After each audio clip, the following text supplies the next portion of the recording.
ጤና ይስጥልን የከበረ ሰላምታችን በመላው ዓለም ሆናችሁ ቃል ስፖርት ዩቲዩብ ቻናላችንን ለምትከታተሉ ውድ አድማጮቻችን ሁሉ ይድረስ ብለናል። ከሀገር ቤት እስከ ባህር ማዶ ለዚህም ሰዓት መርጠን ያሰናዳላችሁን አጫጭር ስፖርታዊ ጥንቅሮች በቅደም ተከተል የምናጋራችሁናል።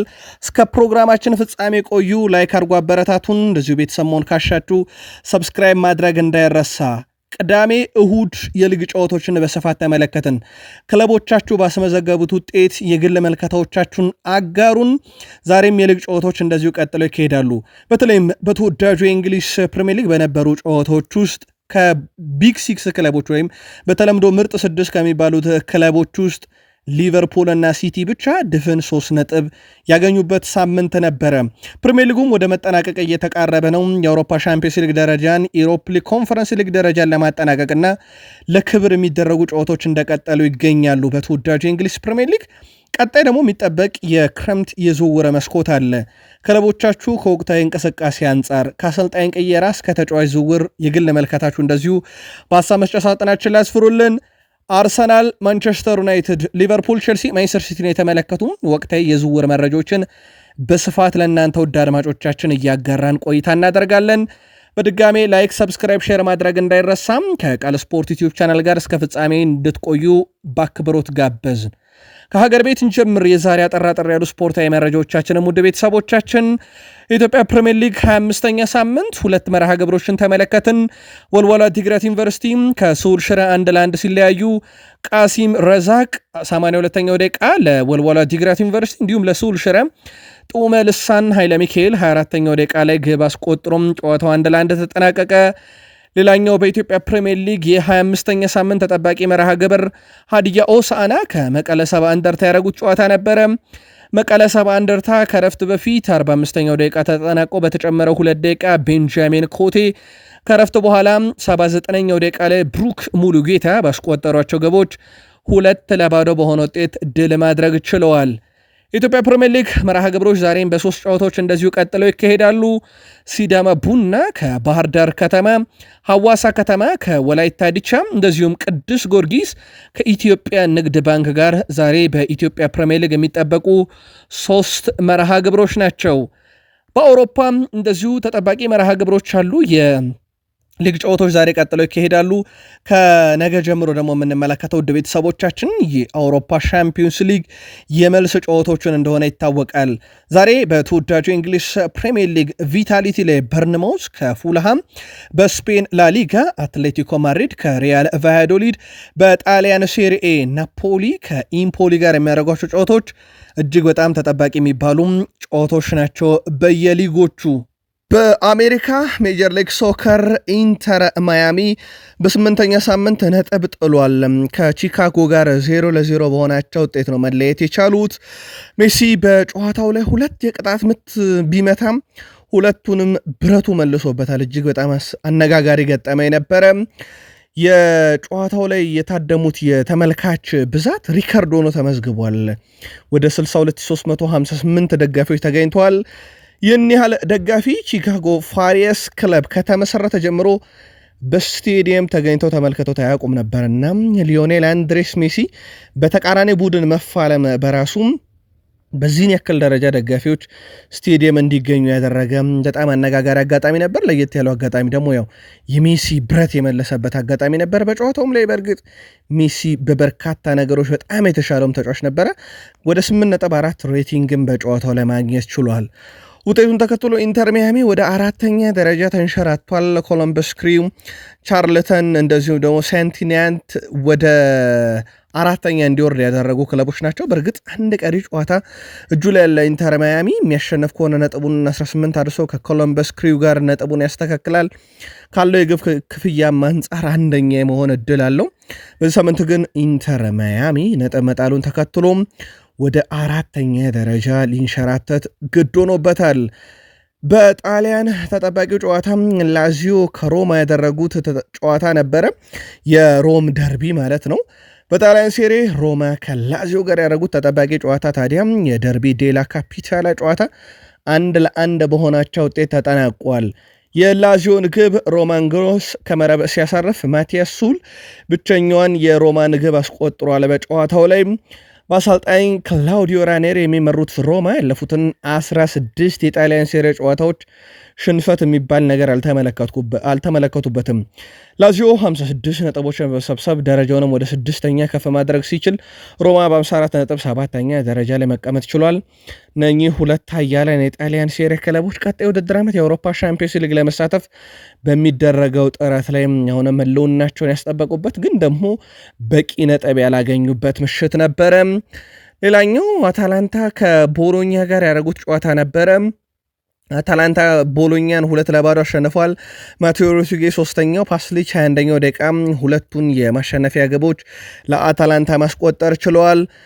በተመሳይ ቬሮና ከጄኖዋ ጋር ያደረጉትም ጨዋታ ምንም ግብ አልተመለከትንበትም። 3 ውድ ነጥቦችን የሴስክ ፋብሬጋሱ ቡድን ኮሞ ግን ማግኘት ችሏል። ትላንት ምሽት ኮሞ ከቶሪኒዮ ጋር በሜዳቸውና በደጋፊያቸው ፊት ያደረጉትን ጨዋታ ኮሞች 1-0 በሆነ ውጤት አሸንፈዋል። ዱቪያካስ ነበረ ብቸኛዋን ግብ 38ኛው ደቂቃ ላይ ሊያስቆጥር የቻለው። በዚህ መሰረት አሸናፊ መሆን ችለዋል። ውጤቱን ተከትሎ ኢንተር ሚላን በ71 ነጥብ ሴሪውን ይመራል። ናፖሊ በ65 ይከተላል። ዛሬ ናፖሊ ጨዋታውን ያደርጋል። አታላንታ በ61 ነጥብ ይከተላል። ዩቬንቱስ በ59 ነጥብ አራተኛ ነው። ቦሎኛ በ57 ነጥብ 5ኛ ደረጃ ላይ መቀመጥ ችለዋል። በስፔን ላሊጋ ሪያል ማድሪድ ድል ያደረገበት ሳምንት ነበረ። ባርሴሎናን በተመሳይ ድል ያደረገበት። ሌላኛው የላሊጋው 3ኛው ክለብ አትሌቲኮ ማድሪድ ደግሞ ዛሬ ጨዋታውን የሚያደርግበት አጋጣሚ አለ። በጨዋታው ላይ 1-0 በሆነ ውጤት ሲያሸንፉ ሪያል ማድሪዶች ዲፖርቲቮ አላቬስን ካማቪንጋ ብቸኛዋን ግብ አስቆጠረ። ውጤቱን ተከትሎ ሪያል ማድሪዶች እንግዲህ ሁለተኝነታቸውን አስጠብቀው መሄድ ችለዋል። ቀጣይ ሳምንት ሴቪያ ከዲፖርቲቮ አላቬስ እንዲሁም ሪያል ማድሪድ ከአትሌቲኮ ቤልባው ጨዋታቸውን የሚያደርጉ ይሆናል። ኬሊያን ምባፔ በጨዋታው ቀይ ካርድ መመልከቱ ይታወቃል። ነገር ግን የኮፓ ዴላሬ ፍጻሜ ጨዋታ አያመልጠውም።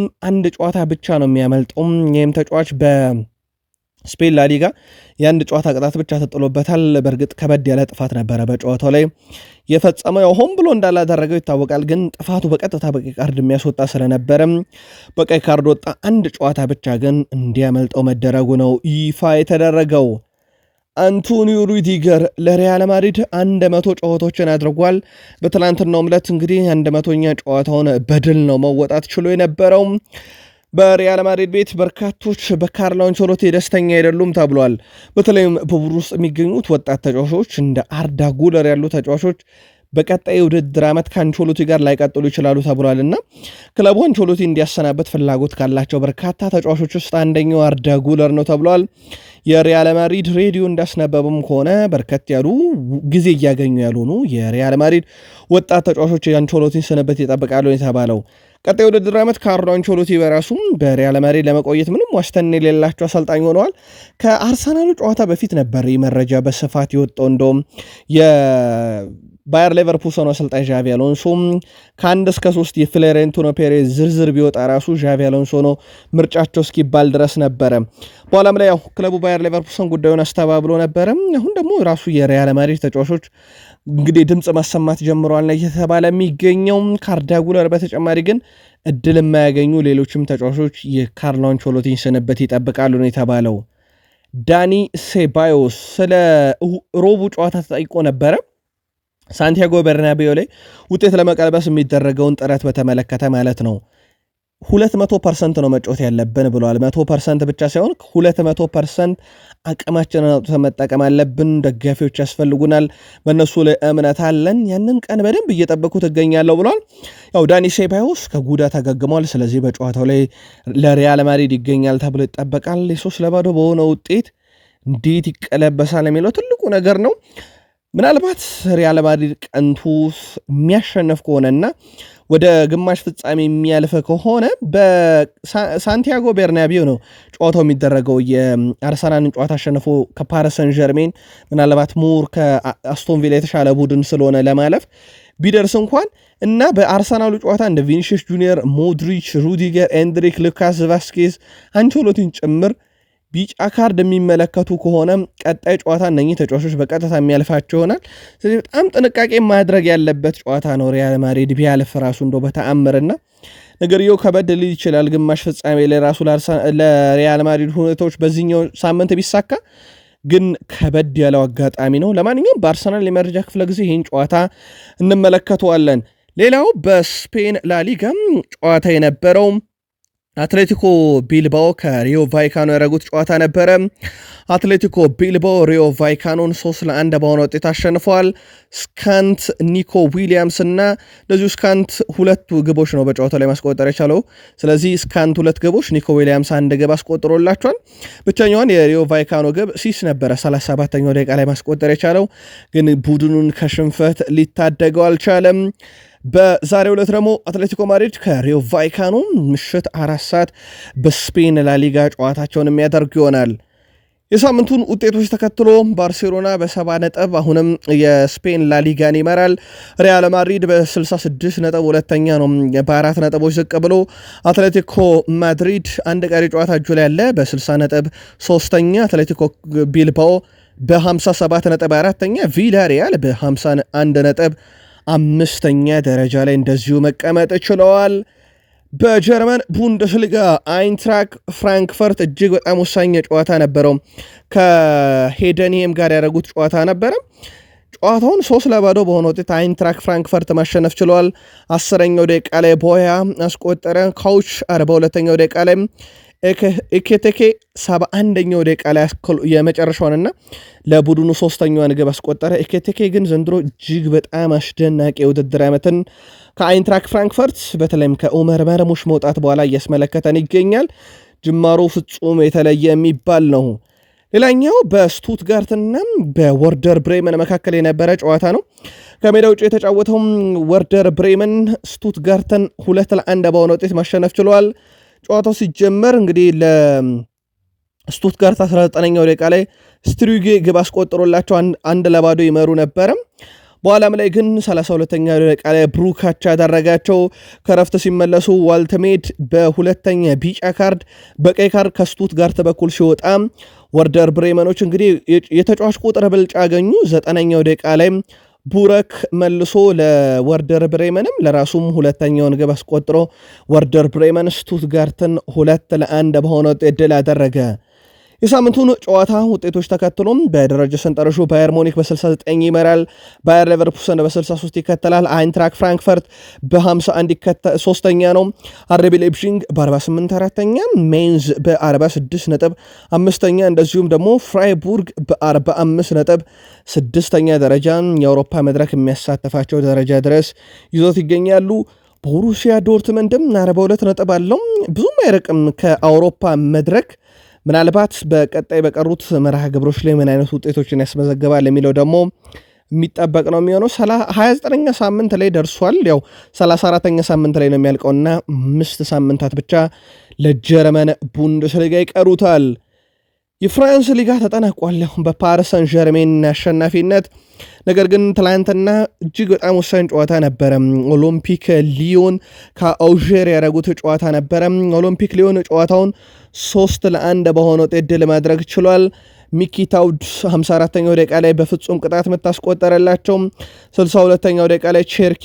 ከዛ በኋላ በአውዤር በኩል ወደ ጨዋታ ልትመልስ የምትችል ግብ ሲኒያኮ 77ኛው ደቂቃ ላይ አስቆጥሮ 2-1 አድርጓቸው ነበረ። በኋላም ላይ ግን የቀድሞ አርሰናል ተጫዋች ላካዜቲ 84ኛው ደቂቃ ላይ የኦሎምፒክ ሊዮንን የአሸናፊነት ያረጋገጠች 3ኛ ግብ አስቆጥሮ ጨዋታው 3-1 በሆነ ውጤት ተጠናቀቀ። የሳምንቱን ጨዋታዎች ተቀጥሎ በእርግጥ ፓሪስ ሰን ዠርሜን ጨዋታውን አላደረገም። በ28ኛ ሳምንት ድረስ ነው ፓሪስ ሰን ዠርሜን ጨዋታ ያደረገው። በ74 ነጥቦች መሪ ነው። ሞናኮ በ53 ነጥብ ሁለተኛ ደረጃ ነው። ያው ፓሪስ ሰን ዠርሜን የፍራንስ ሊግ አሸናፊ እንደሆነ ይታወቃል። ማርሴይ በ52 ነጥብ ሶስተኛ፣ ሊዮን በ51 ነጥብ አራተኛ፣ ሊል በ50 ነጥብ አምስተኛ ደረጃ በፍራንስ ሊጋ ተቀምጠዋል። በጣሊያን ሴሪኤ ቢ አምና ወርዶ የነበረው ሳሱሎ በመጀመሪያ ሙከራው ዳግም ወደ ጣሊያን ሴሪኤ መመለሱን በትናንትናው ዕለት አረጋግጧል። ባለፈው ዓመት ነበረም ከሴሪኤው ወርዶ የነበረው ሳሱሎ ተመልሶ እንደሚመጣ ግን ተረጋግጧል። የታይገርሱ ግብ ጠባቂ ሰርጂዮ ራሞስ ትላንት ፍጹም ቅጣት ምት እንዲያስቆጥር አዲስ ታክቲክ ተጠቅሞ ነበረ። በእርግጥ ይሄ አልጠቀመውም። እንግዲህ ለመከላከል ያደረገው ጥረት ወይም ራሞስን ለማዘናጋት ራሞስ ፍጹም ቅጣት ምቱን አስቆጠረ። ሰርጂዮ ራሞስ ለሞንቼሪ መጫወት ከጀመረ ጊዜ ጀምሮ 7ኛ ጨዋታው ነው ይሄ። 4 ግቦች አሉት። ተከላካይ ነው ግን አብዛኛውን ፍጹም ቅጣት ምት የሚመታው እሱ ስለሆነ ወይም ከማዕዘን ምት የሚሻገሩ ኳሶችን የመግጨት አቅሙ ከፍ ያለ ስለሆነ 4 ግቦች አሉት። ያው የለመዳትም አንድ ቀይ ካርድ አብራ ተመዝግባለት ተቀምጣለች። በሳምንቱ ከነበሩ ጨዋታዎች በኋላ በሳውዲ ፕሮ ሊግ አልኢቲሃድ አሁንም በ65 ነጥብ ይመራል። አልሂላል በ58 ይከተላል። የሮናልዶ አልናስር 57 ነጥቦች ይዞ 3ኛ ደረጃ ላይ መቀመጥ ይችሏል። ምናልባት በዚሁ ደረጃዎችን ለማስታወስ ያክል በሴቶቹ የሚጠበቁት 2 ሊጎች እንግሊዝና ስፔን ነው። በሴቶቹ ስፔን ባርሴሎና ሴቶች ቡድን በ69 ይመራሉ። በሴቶቹ ሪያል ማድሪድ 65 ይዘው 2ኛ፣ አትሌቲኮ ማድሪዶች በ45 3ኛ፣ አትሌቲኮ ቤልባው በ44 4ኛ፣ ግራናዳ በ39 5ኛ ነው። ያው ደረጃ ሰንጠረዡ በተለይም ከ1 እስከ 3 ልክ እንደ ወንዶቹ ነው የስፔን ላሊጋ። በሴቶቹም ቼልሲዎች ለዋንጫው በጣም ቀርበዋል። በሴቶቹ በ48 ነጥብ ይመሩታል። አርሰናል በ42 ሁለተኛ፣ ዩናይትዶች በሴቶቹ በግብ ክፍያ በአርሰናል ተበርጠው በ42 ነጥብ 3ኛ ናቸው። ማንቸስተር ሲቲ በ35 ነጥብ 4ኛ፣ ብራይተን በ22 ነጥብ 5ኛ ደረጃ ተቀምጠዋል። ሰሞኑን በሴቶች ኤፍኤ ካፕ መርሃ ግብር ነበረ ሲደረግ የነበረው። ቼልሲዎች በሴቶቹ ሊቨርፑልን አሸነፈው ለፍጻሜ፣ ማንቸስተር ዩናይትድ በሴቶቹ ማንቸስተር ሲቲ አሸንፈው ለፍጻሜ መድረሳቸውን ትላንት ምሽት በነበረን የስፖርት የመረጃ ክፍለ ጊዜ ያደረሰናችሁ ነበረ። የተወሰኑ አጫጭር መረጃዎችን እንመልከትና ወደ ተወዳጁ የእንግሊዝ ፕሪሚየር ሊግ እናልፋለን። አንድሬ ተር ስቴገን በእግር ኳስ ሕይወቴ የተቆጠረብኝ በጣም አስቀያሚው ግብ በሊቨርፑል 4ኛው ግብ አንፊልድ ላይ የተቆጠረብኝ ነው ብሏል። በወቅቱ ሊቨርፑል ጨዋታውን 4-0 በሆነ ውጤት ድል አድርጎም ለአውሮፓ ሻምፒዮንስ ሊግ ወደ ቀጣዩ ዙር ማለፉን አረጋግጦ ነበረ። ምንም እንኳን በካምፕኑ 3-0 ቢሸነፍም ውጤት የቀለበሰበት ነበር። አንድሬ ተር ስቴገን በእግር ኳስ ሕይወት የማረሳው መጥፎ ግብ ብሎታል። ክርስቲያኖ ሮናልዶ ዶ ሳንቶስ ሳቬሮ 40 ዓመቱ ላይ ይገኛል። በአጠቃላይ በኔሽንስ ሊግ ከፍተኛው ግብ አስቆጣሪ፣ ዘንድሮ የሳውዲ ሊግ ከፍተኛው ግብ አስቆጣሪ፣ የኤዥያ ሻምፒዮንስ ሊግ ከፍተኛው ግብ አስቆጣሪ፣ የፖርቹጋል ከፍተኛው ግብ አስቆጣሪ፣ የአልናስር ከፍተኛው ግብ አስቆጣሪ፣ በእግር ኳስ ዘመን 933 በላይ ግቦችን በማስቆጠር ከፍተኛው ግብ አስቆጣሪ።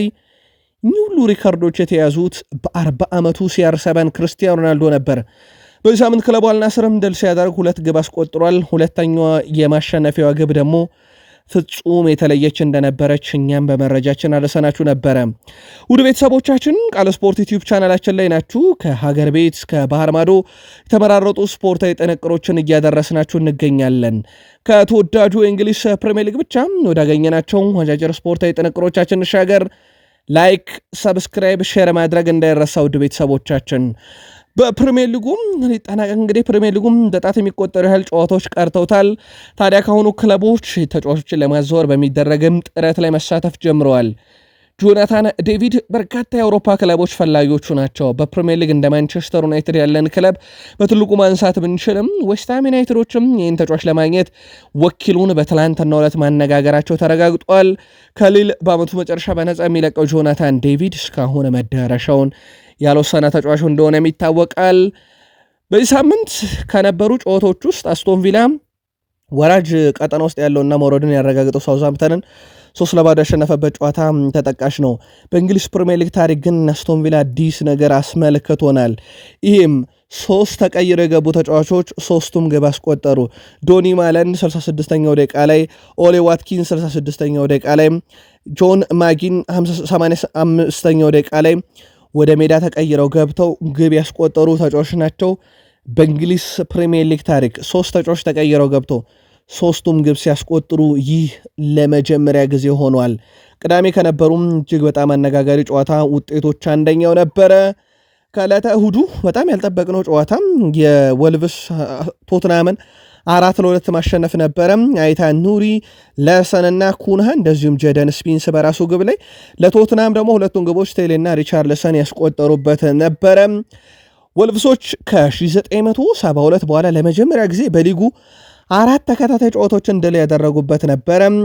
በቶትናም ላይ የተቀናጁት 4-2 ድል ኤፕሲችን 2-1፣ ዌስትሃምን 1-0፣ ሳውዛምፕተንን 2-1 ያሸነፉበት 4 ተከታታይ ጨዋታ ከ1972 በኋላ የተገኘ 4 ተከታታይ የመጀመሪያ ድል ሆኖ መመዝገብ ችሏል።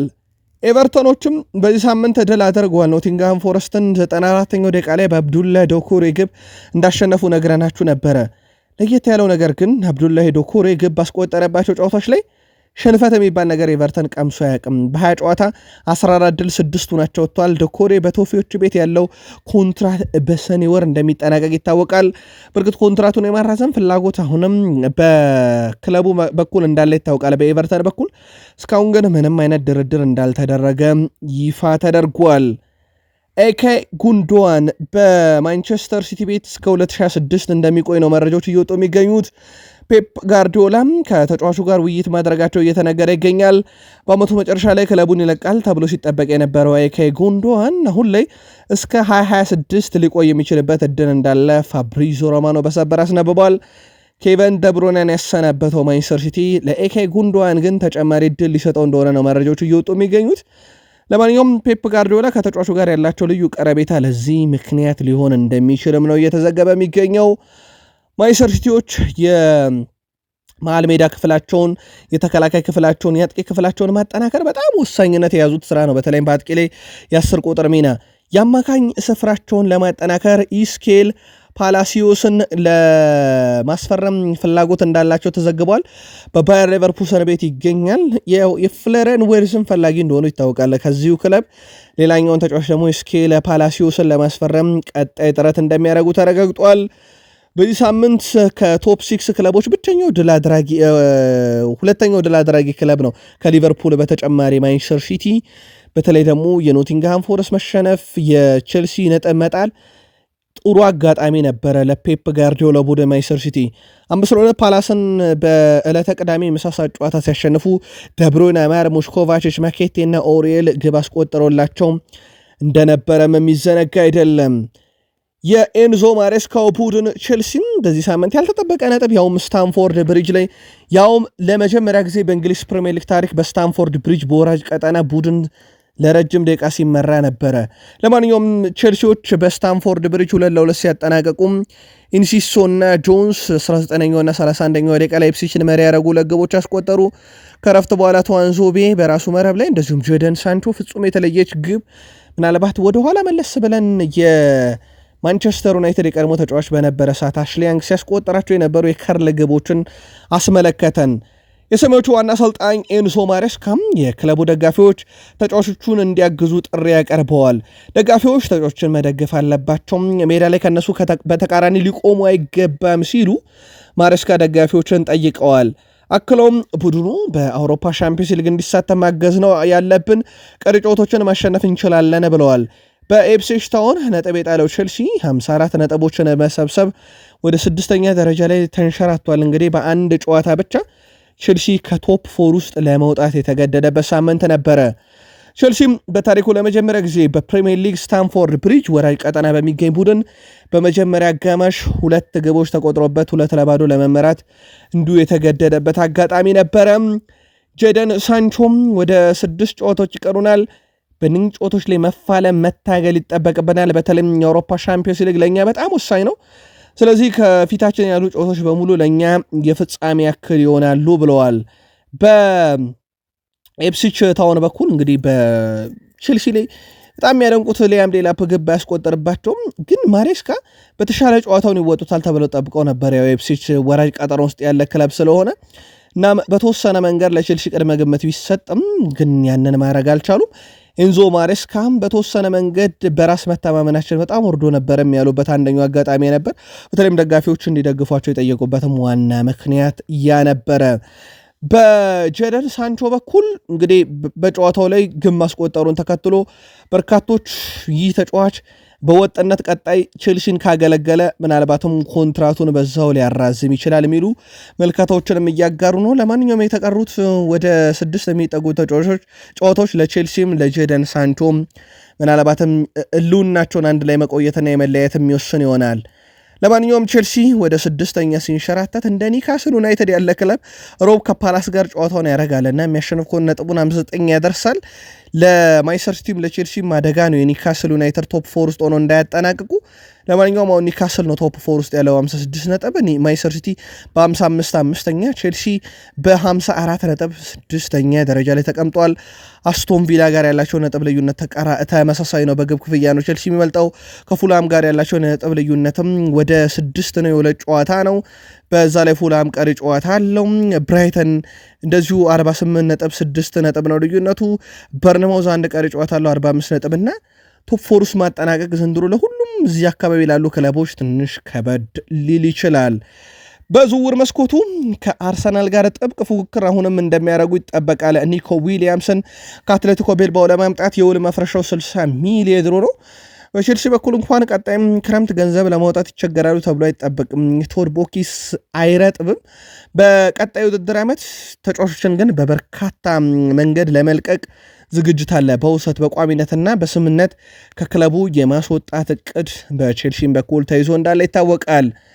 የፕሪሚየር ሊጉ መሪ ሊቨርፑል ለዋንጫው በጣም የቀረበበትም ሳምንት ነበር። ሳምንት በሉዊስ ዲያዝ እና በቨርጅል ቫንዳይክ ግብ ዌስትሃም ዩናይትድን 2-1 በሆነ ውጤት ካሸነፈ በኋላ ከአርሰናል ጋር ያለውን ነጥብ ልዩነት አስፍቶታል። በዛ ላይ ደግሞ አርሰናል በዚህ ሳምንት ነጥብ መጣሉን ተከትሎም የፕሪሚየር ሊግ ዋንጫን ለመወሰን 2 ጨዋታዎች ብቻ ለሊቨርፑል ቀርተውታል። አርኔ ስሎት በመጀመሪያ 50 ጨዋታ 36ኛ ድላቸው ነው። 50 ጨዋታዎችን አድርገው በሊቨርፑል ብዙ ድል ያስገኙ የመጀመሪያው አሰልጣኝ ናቸው። ጄ ፌጋን በ50 ጨዋታ 29 ድል ነበራቸው። ኬኒ ዳግሊሽ በ50 ጨዋታ በተመሳሳይ 29 ድል ትልቁ ነበረ። በ50 ጨዋታ የተገኘ በርካታ ድል ተደርጎ የተያዘው ስሎት 36 ደርሰዋልና ኦልሞስት በ7 ድል አሻሽለውታል። አስገራሚ ውድድር ዓመትን እያሳለፉ ነው። በአንፊልድ ስቴዲየም ቨርጅል ቫንዳይክ ግብ ካስቆጠረ ክለቡ አሸነፍም። በእርግጥ የማሸነፊያ ግብ ነበር ያስቆጠሩም። ይህ ሲፈጠር ለ14ተኛ ጊዜ ነው። አርኔ ስሎት ስለ አሊሰንም ተጠይቀው ነበረ። ይህ ጨዋታ ምናልባት የአሊሰን የውድድር ዘመኑ ምርጡ ጨዋታ ሊሆን ይችላል ብለዋል። በርካታ ሙከራዎችን ያዳነበት አጋጣሚም ተፈጥሮላቸው ነበረ። አርኔ ስሎት ስለ ኑኔስም ተጠይቀው ነበረ። ኑኔስ ታሞ ስለነበረ ለዛ ነው ከጨዋታ ውጭ ያደረግኩት ብለዋል። የክለቡ ዋና ዓላማ ሻምፒዮንስ ሊግ ማለፍ ነበር ያሉት አርኔ ስሎት ያው ሊቨርፑል በቀጥታ የአውሮፓ ሻምፒዮንስ ሊግ ተሳታፊ መሆኑን አረጋግጧል። ክለቡ ለሻምፒዮንስ ሊግ ለማሳለፍ ይሄ አመቱ ሲጀመር እንደ ዕቅድ ያዝነው ነበረ ብለዋል። ዋና ዓላማም ተጫዋቾችን ገምገምፔ ሀሳቤን መስጠት ነበረ፣ ነገር ግን ለሻምፒዮንስ ሊግ ማለፍ የወይን ጠርሙስ እንደ መክፈት ቀላል ግን አልነበረም ብለዋል። ለ6 እና 7 ደቂቃዎች ሙሉ በሙሉ አልተረጋጋውም ነበር ብለዋል። ዳኞች ብዙ ተጨማሪ ሰዓት ሲሰጡ ደስ ይለኛል፣ በተለይም ሌላው ቡድን ጊዜ እያባከነ ከሆነ ግን ይህ ጊዜ ማባከን እኛ ለ1 ሰከንድ ያህል አላደረግንም እና 7 ተጨማሪ ደቂቃዎች ተጨመሩ። 32 ጨዋታዎች እያንዳንዱ ቡድን ምን ያህል ከባድ እንደሆነ የተመለከትንበትም ነበር። እናም 7 ደቂቃ ሲጨመር አድካሚ ነበር ብለዋል። ትኩረታችን በተቀሩት የሊግ ጨዋታዎች ላይ ነው። ኮንትራቴ ሊራዘም ይችላል፣ ነገር ግን ትኩረቴ የሌስተር ሲቲ ጨዋታ ላይ ነው። እሱ ላይ ነው መልካታዎችን እያረኩ ያለሁት ብለዋል። ባለፈው ክረምት ከነዚህ ተጫዋቾች ጋር መስራት እንዳለብኝ ተነግሮኝ ነበረ። በጣም አስደናቂ ነው። ከዛም በተለይ ስለ ፊርማዎች ስንጠይቅ አብረን ያለን እና ፕሮጀክቱም በዚህ መንገድ ይቀጥላል ነበር የተባልኩት ብለዋል። በመጀመሪያ ለሻምፒዮንስ ሊግ ብቁ መሆን ነበረብን፣ ያንን አደርገነዋል ብለዋል። ስለ ፕሪሚየር ሊግ ዋንጫ የተጠይቁት እስካሁን አላከበርንም፣ ትኩረታችን የሌስተር ሲቲው ጨዋታም ነው ብለዋል። በቀላል መንገድ ግን ጨዋታዎችን እያሸነፍን እንዳደለ ይታወቃለን ብለዋል ስሎት። በቀላል መንገድ ማሸነፍ ኳስን ይዞ 5 ጊዜ ፓስ አድርጎ 1 ጎል ማስቆጠር ነው። በዚህ ዓመት ያሳካነው ነገር ካለ በዋነኝነት ተጫዋቾች ያሳዩት አስተሳሰብ ጥንካሬ ነው። እናም ይህንን እየተመለከትኩ ነው ብለዋል። ስለ ተጋጣሚያቸው ዌስትሃም ሲጠየቁ ቀላል ጨዋታ አልነበረም፣ እነሱ በደረጃ ሰንጠረዥ ግርጌ ላይ ይገኛሉ፣ ግን እርግጠኛ ነበርኩኝ እንደዚህ አይነት ፈተና እንደሚጠብቀን ብለዋል። ሳላህ በእውነት ጨዋታው ውጥረት ከፍ ያለ ነበረ፣ ግን በመጨረሻ ማሸነፋችን ደስተኛ ነኝ። ይህ ውጤት በጣም አስፈላጊ ነበር ብለዋል። ኮንትራቱን ማደሱም ልዩ አጋጣሚ እንደፈጠረለት ተናግሮ የቨርጅል ቫንዳይክንም ኮንትራት እየጠበቀ መሆኑን ተናግሯል። ስለ ፕሪሚየር ሊግ ዋንጫ የተጠየቀው ሳላህ አዎ ሊጉን ለማሸነፍ ተቃርበናል፣ እልባት ሰጥተነዋል ማለት እንችላለን ብለዋል። የዚህ ትውልድ የክለቡ ደጋፊዎች የሊግ ዋንጫ ይገባቸዋል። በ2019-20 የሊግ ዋንጫን ስናነሳ የኮሮና ቫይረስ ወረርሽኝ ተከስቶ ነበረ፣ እኛ አንድ ላይ ማክበር አልቻልንም፣ ዘንድሮ ግን እናደርገዋለን ብለዋል። የሊቨርፑል ፕሮጀክት ቀላል የሚባል አይደለም። ቀጣይ ክረምትም ዘንድሮ የፕሪሚየር ሊጉን ዋንጫ እንግዲህ ሊያነሱበት ከጫፍ እንደደረሱ ይታወቃል። ሳላም ኮንትራቱን አድሷል። አርኔ ስሎት ፕሮጀክት የሚጀምረው በሚቀጥለው ክረምትም ነው ይላል ዴቪድ ኦርኔስቴ። የክለቡ ቦርድ እንደ ዲያን ሆይሰን፣ ሜሎስ ኬርኪዝ ምናልባትም አዲስ አጥቂም ለማምጣት አማራጮችን እያጤነ ሲሆን በተለይ ዳርዊን ኑኔዝ በክረምት ክለቡ ይለቃል ተብሎ ይጠበቃል። ኢብራሂማ ኮናቴም ኮንትራት አጠራጣሪ ነው። በእርግጥ ኮንትራቱ ሊጠናቀቅ 12 ወራት ብቻ ይቀራሉ። ድርድሩ እንደቀጠለ ነው። መሸጥ አሊያም ኮንትራት ማራዘም በሊቨርፑል በቀጣይ ይጠበቃል። እንደ ጃራል ኳንሳ፣ ሃርቪ ኤሊዮት፣ ጆ ጎሜዝ እና እንዲሁም ሉዊስ ዲያስ ከክለቡ ጋር ያላቸው ኮንትራት እንግዲህ የጃራል ኳንሳ እንኳን ተራዝሟል። የቀሮቹ ጥቂት ዓመት ነው የሚቀረው። ተጫዋቹ የወደፊት እጣ ፈንታ ትልቅ ምልከታ ይደረግበታል በክረምት ተብሎ ይጠበቃል፣ ወይም ትልቅ ውሳኔ ይጠብቃል። በአጠቃላይ መጪው ክረምት በሊቨርፑል በኩል ትልቅ የዝውውር አብዮት እንደሚሆንም ነው እንግዲህ ያረጋገጡት። በዴቪድ ኦርኔስቴን በኩል ይህ መረጃ ይፋ ተደርጓል። በደረጃ ሰንጠረዡ ሊቨርፑል ድል ማድረጉን ተከትሎ በ76 ነጥብ ፕሪሚየር ሊጉን ይመራል። አርሰናል በ63 ይከተላል። ኖቲንግሃም ፎረስት በ57 ነጥብ ሶስተኛ፣ ኒካስል ዩናይትድ አሁን ቀሪ ጨዋታውን የሚያሸንፍ ከሆነ ሶስተኝነቱንም ከኖቲንግሃም ፎረስት መንጠቅ ይችላል። ለማንኛውም ኒውካስል ዩናይትድ በ56 አራተኛ ነው። ማንቸስተር ሲቲ በ55 ነጥብ አምስተኛ ደረጃ ላይ መቀመጥ ችለዋል። በዚህ ሳምንት ከነበሩ ጨዋታዎች ውስጥ ኤሚሬትስ ላይ አርሰናል ከብሬንትፎርድ ጋር ጨዋታ አድርገው 1-1 ያጠናቀቁበት ኬረን ቴርኒ 26ኛው ደቂቃ ላይ ግብ አስቆጥሮ በቫር ተሻረ። ቶማስ ፓርቴ በጣም አስደናቂ ግብ አስቆጠረ። በተለይም ራይስን ያደነቅንበት ግብ ነበር አሲስቱ።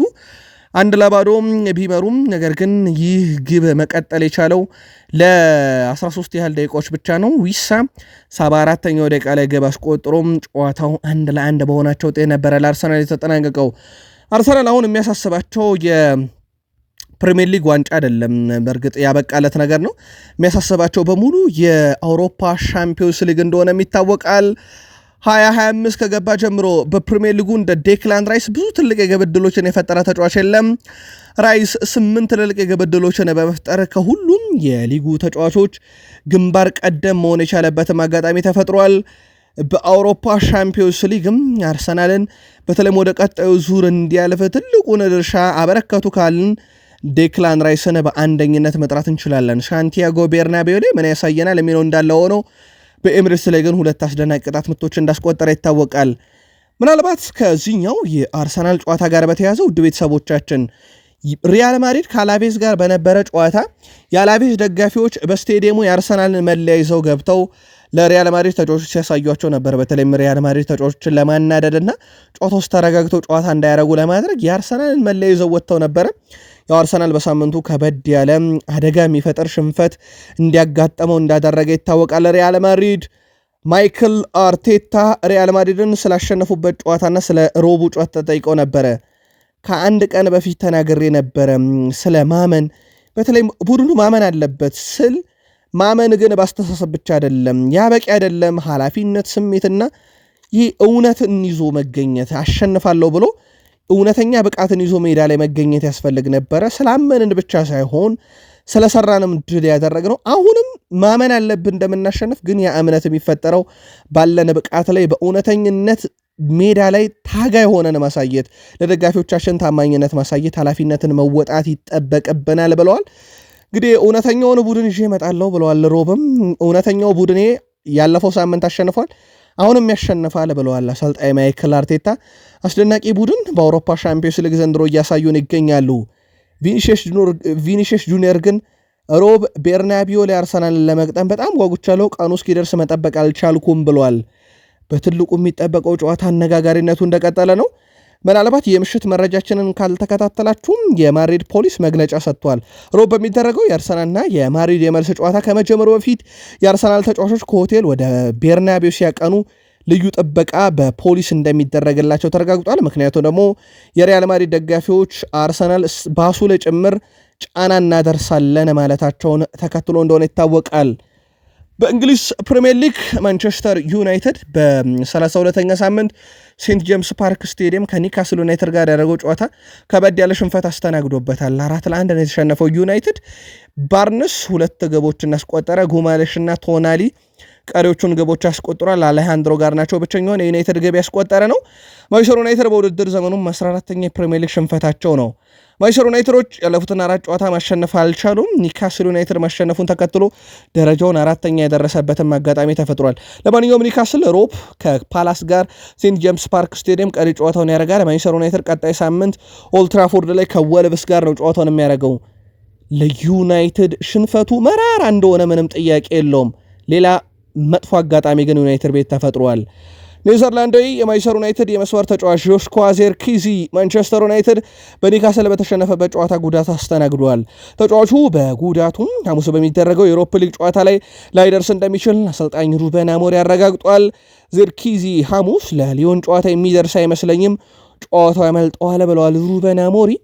በሊዮኑ ጨዋታ ላይ በማንቸስተር ዩናይትድ በኩል በመጀመሪያው ዙር ጨዋታ ምርጥ ከነበሩ ተጫዋቾች ዚርክዚ አንደኛው ነበረ። ይህን ተጫዋች ማጣት ለዩናይትድ ምንም ጥርጥር የለውም መጥፎ አጋጣሚ ሊሆን እንደሚችል በሊዮኑን ጨዋታ ላይም ግብ አስቆጥሮላቸው እንደነበረ እናስታውሳለን። ማንቸስተር ዩናይትድ ላይ ወሳኝ ድል የተቀናጀው ኒካስል ዩናይትድ ተጫዋቾች ድሉን በህመም ሆስፒታል ለገቡት አሰልጣኝ ኤዲ ሃው አድርገናል ብለዋል። ይህ ጨዋታ የተጫወትነው ለአሰልጣኝ ነው ሲሉ የቡድኑ አንድ ግብ አስቆጣሪና አምበል ብሩኖ ጉማሬሽ ተናግሯል። ሃርቪ ባርነስ በበኩሉም ዛሬ አሰልጣኛችን ደስተኛ ማድረግ ፈልገን ነበር፣ ተሳክቶልናል ብለዋል። በድሉ በጣም ደስተኛ ነኝ። ከዚህ በፊት ማንቸስተር ዩናይትድ ትልቅ ደጋፊ እንደሆንኩ ተናግሬ ነበር ያለው ደግሞ ዳን በርን ነበረ። የማንቸስተር ዩናይትድ ሽንፈት ግን ምናልባትም ቡድኑ ላይ በራስ መተማመን ለሐሙሱ ጨዋታ እንዳይወርድ ስጋት አለ። የማንቸስተር ዩናይትድ ዋና አሰልጣኝ ሩበን አሞሪም ቡድናቸው ጨዋታ የሰራው ስህተት ሐሙስ መደገም የለበትም ብለዋል። የሰራናቸው ስህተቶች ሐሙስ መደገም አንችልም፣ መደገም የለባቸውም ሲሉ ሩበን አሞሪም ከሽንፈቱ በኋላ ተናግረዋል። ይህንን ጠንካራ ቡድን ማሸነፍ ከባድ ነው፣ የሰራነው ስህተት ግብ እንዲገቡ ረድቷቸዋል፣ ይህ ሁኔታ አክብዶብናል ብለዋል። ጨዋታውን የሚዲያዎች ትችት እረዳለሁ ያሉት ሩበን አሞሪም ነገር ግን ግድ አይሰጠኝም፣ ጨዋታን ከመሸነፍ በላይ የከፋ ነገር የለም ብለዋል። አክሎም ማንም የፈለገውን መናገር መብት አለው፣ ስለ ራሴ መከላከል አልፈልግም፣ የደረጃ ሰንጠረዡን ስታዩ ሁሉንም ነገር ይገልጽላችኋል ብለዋል። የቀድሞ የማንቸስተር ዩናይትድ ተጫዋች ሮይ ኪን ማንቸስተር ዩናይትድ አሁን ላይ ደካማ አቋም ላይ እያሳየ መሆኑን ገልጿል። ከኒካስል ጨዋታ በኋላ ስቴቱን የሰጠውም ሮይ ኪን ማንቸስተር ዩናይትድ በአስተሳሰብ በአካል ብቃትም ደካማ ብሎታል። በሁለተኛው አጋማሽ ተጫዋቾች በተገቢው ደረጃ አልተንቀሳቀሱም።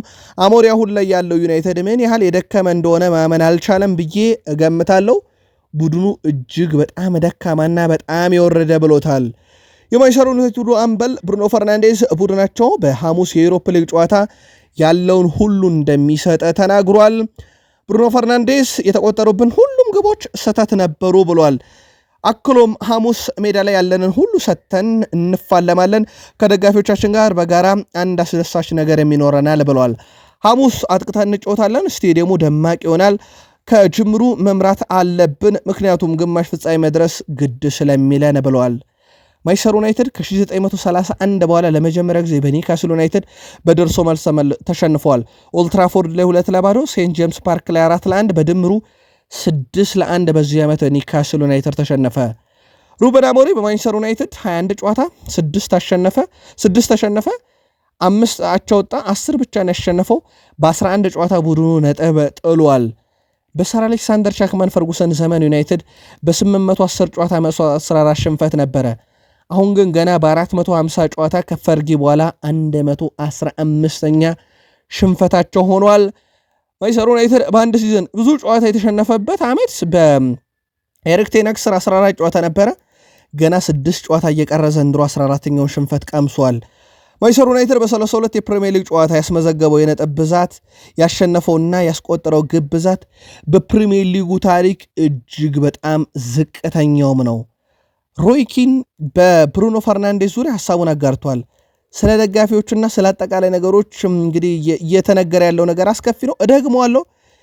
ለእኔ እዚህ ችግሮች ሁሉም እንግዲህ በቡድን ውስጥ መሪ የለም፣ አሁንም ቡድኑ ያለ መሪ ነው እየተጫወተ ያለው ብሎ ብሩኖ ፈርናንዴዝ ነው የቡድኑ ካፒቴን። ብሩኖ ፈርናንዴዝንም የተቸበት አጋጣሚ ነበረ። ቅያሪው ግን አልሰራም። አልታይ ባይንደንደርም በኦናና ቢቀየርም ሐሙስ ዕለት በነበረ የዩሮፓ ሊግ በሊዮን አቻ በተለያዩበት ጨዋታ አንድሬ ኦናና 4.8 አገኘ። 4-1 በኒውካስል ዩናይትድ በተሸነፈው ቡድን ውስጥ አንታይ ባይንደር ግብ ጠባቂ ቢሆንም ከ4.8 በላይ ሬቲንግ ማግኘት ያልቻለበት ምሽት ነበረና በማንቸስተር ዩናይትድ በኩል የግብ ጠባቂ ለውጥ አላመጣም። በእንግሊዝ ፕሪሚየር ሊግ የብሩኖ ጉማሬሽ ቁጥር በጣም የተለየ ነው። 200 በላይ እንግዲህ የአንድ ለአንድ ግንኙነቶችን ተፋልሞ አሸንፏል። የተፋለመ ተጫዋች በዚህ ሲዝን አናገኘም። ብሩኖ ጉማሬሽ ነው 200 ፍልሚያዎችን ያደረገው። እንደገና ደግሞ ታክሎችን በማሸነፍ አንደኛ ነው። የሶስተኛ የሜዳ ክፍል ኳስን በማቀበል ብሩኖ ጉማሬሽ አንደኛው ነው። ዘንድሮ በኒውካስል እያሳየ የሚገኘው ብቃት በማንቸስተር ሲቲ ቀጣይ ውድድር ዓመት የዝውውር ራዳር ውስጥ እንዲገባ እንዳደረገው ይታወቃል። በኢትዮጵያ ፕሪሚየር ሊግ ቅዱስ ጊዮርጊስ ከኢትዮጵያ ንግድ ባንክ፣ ሲዳማ ቡና ከባህር ዳር ከተማ፣ ሐዋሳ ከተማ ከወላይታ ዲቻ ዛሬ በ25ኛ ሳምንት በተወዳጁ የእንግሊዝ ፕሪሚየር ሊግ በርንማውዝ ከፉልሃም ምሽት 4 ሰዓት፣ አትሌቲኮ ማድሪድ ከሪያል ቫያዶሊድ ምሽት 4 ሰዓት፣ በላሊጋ በሴሪኤ ምሽት 3 ሰዓት ከ45 ናፖሊ ከኤምፖሊ ጨዋታቸውን የሚያደርጉ ይሆናል። ከሀገር ቤት እስከ ባህር ማዶ ዕለተ ሰኞ ማለዳ ከቃል ስፖርት ዩቲዩብ ቻናል ያሰናዳናቸው ጥንቅሮቻችን ፍጻሜያቸው እዚህ ጋር ሆኗል። ከጥቂት ደቂቃዎች በኋላ ተጨማሪ መረጃዎችን ከቃል ስፖርት ዩቲዩብ ቻናል ይዘን እንመጣለን። ከወደዳችሁን ላይክ አድርጉ፣ አበረታቱን። ሳምንታችሁ እንዴት አለፈ ብለናል፣ አጋሩን። ቤተሰብ መሆን ካሻችሁ ሰብስክራይብ ማድረግ እንዳይረሳ። ማለዳ 1 ሰዓት፣ ምሽት 2 ሰዓት የእኛ መገኛ ሰዓቶች ናቸው። መልካም የመጀመሪያ ቀን በሳምንቱ ዕለተ ሰኞ እንዲሆንላችሁ ተመኝተን የአሁኑን እዚህ ጋር ቋጨን። ሰናይ ጊዜ